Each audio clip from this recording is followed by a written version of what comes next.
Well, this book that I finished in 2011 really tries to capture the transition period away from the somewhat still liberal concept of the so-called Web 2.0 to the more strict and really monopolistic efforts of a very, very few companies. So it is about narrowing down the possibilities of the internet culture. Web 2.0 was clearly designed in an attempt to overcome the dot-com the crash, and so it was an attempt to redefine internet business, still relatively open, and in that environment, of course, players like Facebook, Twitter, and so many others have come up. But we can really see that from probably 2008, 2009 onwards, there's a narrowing down of the premises, the paradigms, and in the end also the list of global players in this field, and that is a story which deals with very, very few design principles of those social media we are now left with.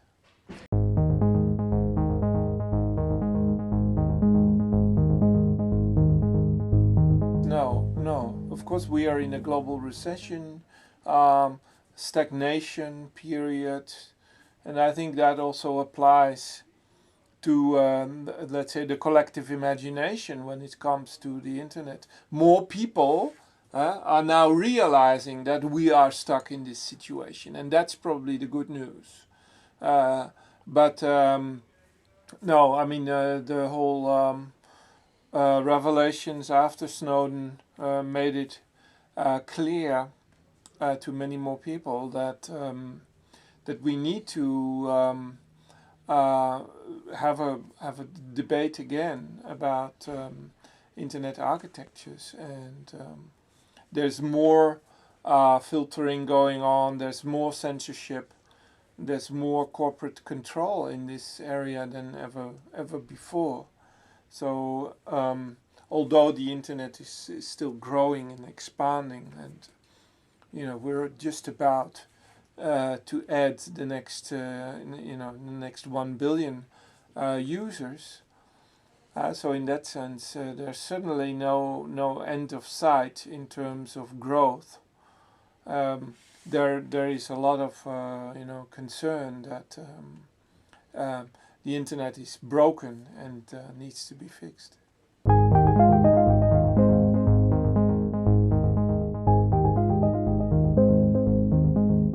Of course, there are very large, state policies involved. Think of the NSA, but also China. There are large players. But in the end, even they depend, on the so-called geeks, on the engineering class, on the startup culture, on the the input and all the efforts that designers put in to build these flawless user interfaces. And that army is quite open for new ideas. Still, they need that, and that's precisely, let's say, the new point where we can interfere, and that's our cultural exploit, if you like. And this is where the critics can and do play a role. We need to politicize these fields. We need to understand that the creative sector, that the startup sector is a battleground of concepts and ideas. And if you just withdraw and say, well, it's all been decided and there's only a few players left, Facebook, Microsoft, Amazon, and a few more. I think that's a cynical way of looking at it. And in fact, we cannot afford that when you're when you're busy in the field of education and doing research. You have a responsibility to discuss, at least the possibility of alternatives.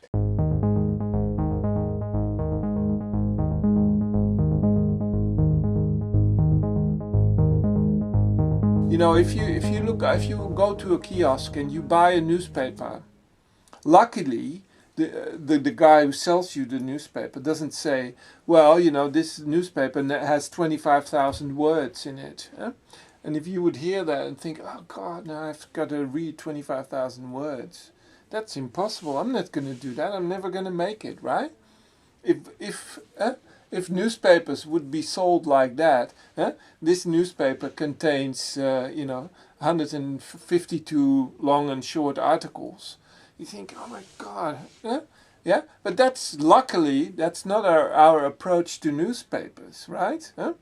We are in charge. We bought that newspaper, and that also means that we can choose whatever, how many articles we want to read. And we feel fine with that. It even gives us comfort that we can browse through it, but not read them all, right? So in our approach to the newspaper, we've really progressed, and in that sense, I can see a similar progress when it comes to social media. Now, we still look at it and think, oh my God, this is too much.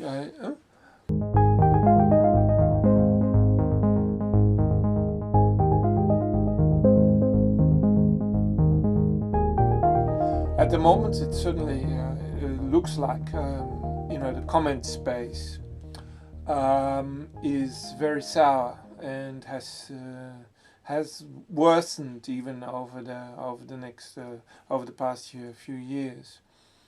And suddenly here in the Netherlands, we have a whole vocabulary now to express this decline in culture, if you like, because it's got really bad. Also due to, let's say, our UKIP Geert Wilders person who has really installed a whole, culture of really very, very bad commenting, which is very, very straightforward. And we don't have the libel culture here in Holland, so you can say whatever you like about anyone, right? And so in that sense, there's much more freedom of the press here than there is in the UK or other countries, and that reflects then on the comment culture, which really got out of hand, and there's already a lot of studies been done about that. But I don't want to complain about it and say that it's kind of our culture of freedom that's gone out of hand there. It's really what it is about is also the very fact that these days all these remarks are captured. Imagine we would have a comment culture that would be oral somehow, because most of the comment culture in the past, remember, in pubs and everywhere, on the streets, they were oral, but they were not captured, right? These days, that same comment culture is captured and can be analyzed. It's in a digital form, can be stored forever, at least that's the claim. So what frightens us is precisely that element of the digital which saves it, which is accessible to anyone, right? Which create a maximum visibility. Think of the comment culture in the Guardian, on the website, where you always have standard 1500, 2000, 2500 comments. Half an hour into the story. Now that's quite remarkable. But again, we need another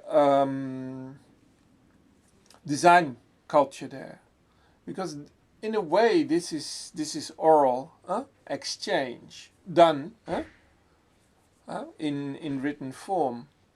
And maybe it should, for instance, it should die. It should delete itself. Comments, you can also say comments is part of a lively culture.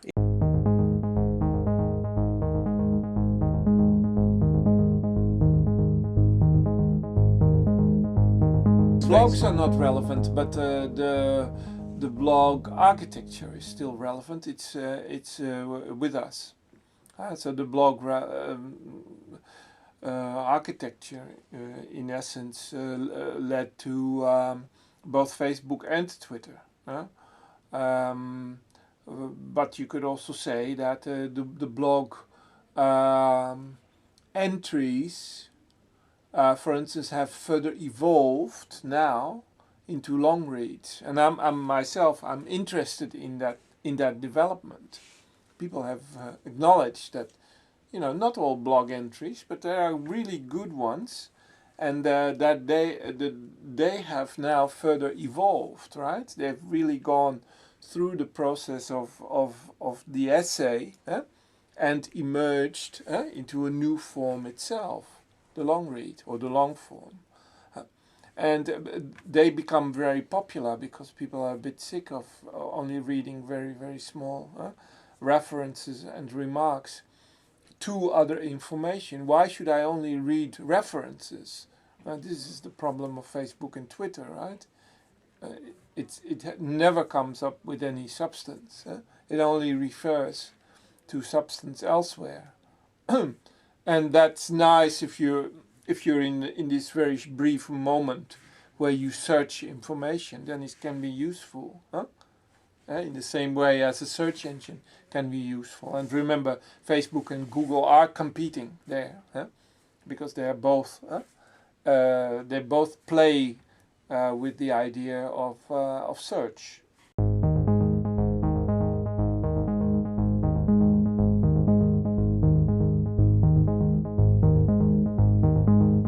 I sincerely hope that we can still break it open and have space for more experimentation, because what we see is the reverse development, and that's got to do with the fact that people are more and more familiarizing themselves. It's all slipping into this new kind of level of mass subconsciousness, right? Where the social media, for instance, become part of the everyday life. And when you see, we all know that when you see somebody walking into the elevator, very, very likely he or she is going to get out the smartphone and just check it before they arrive on the 6th floor, right? This is that is a new habit, and it's this habitual element which is very, very dangerous, because it forbids further experimentation and kind of solidifies the network architectures and says this is what it is, right? And then if we know what it is, it can then enter that level of the collective subconscious, and that is a very, very dangerous moment, and that's the moment also of complete and utter state and corporate control.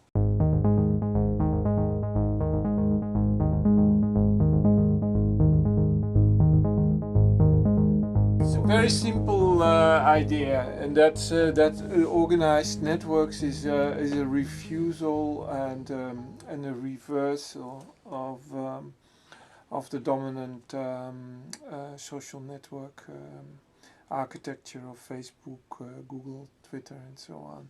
Namely, that it refuses to buy into that eternal growth idea.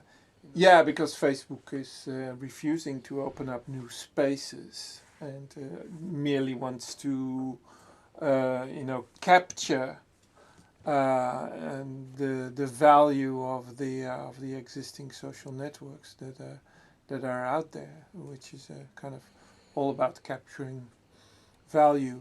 And what we've always said is, these networks should also enable us to create something new, to go beyond the known horizons of the social. That's precisely what we can do with this technology, and that does not necessarily only have to imply, reaching as many people as possible for your product, right? Or to mobilize everyone for your protest, for that matter, right? We emphasize that this networking is also a reconfiguration of the new, where really the new is not only something that just arrives at your doorstep, but is something that you are actively involved in, and that you are looking for, and that can emerge out of new not only encounters but collaborations, and that's what we think is the unique possibility that the internet offers, and many people and find out about that, for instance, through dating sites. That's why dating sites are so popular, and I'm really excited that the dating sites are at least out there, and they offer people possibilities to step out of the known.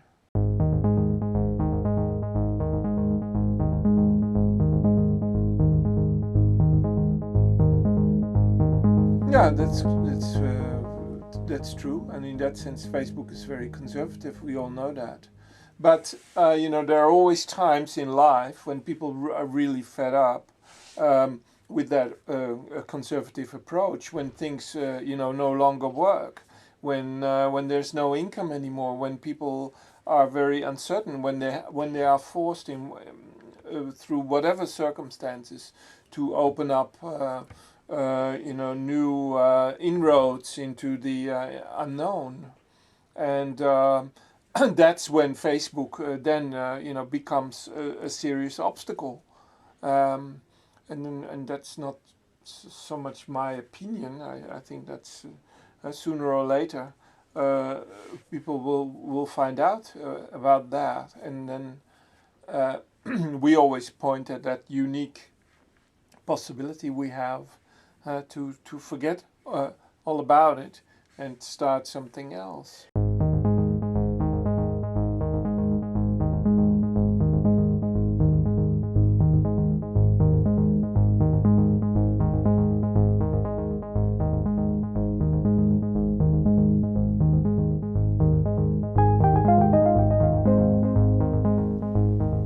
Well, the ideal public sphere, first of all, I think is very material. So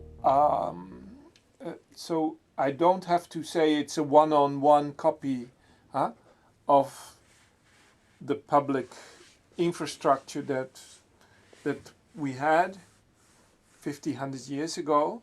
But yeah, I often think about it in those terms. I think about the public sphere as an extension, as a virtual extension of these values. You could say, well, these values are a bit, yeah, civil society, bourgeois-like. Yeah, but you know, I hang on to them. For me, it's very, very important that you know, a square is a public square, and that it belongs to anyone. It's not owned by a corporation.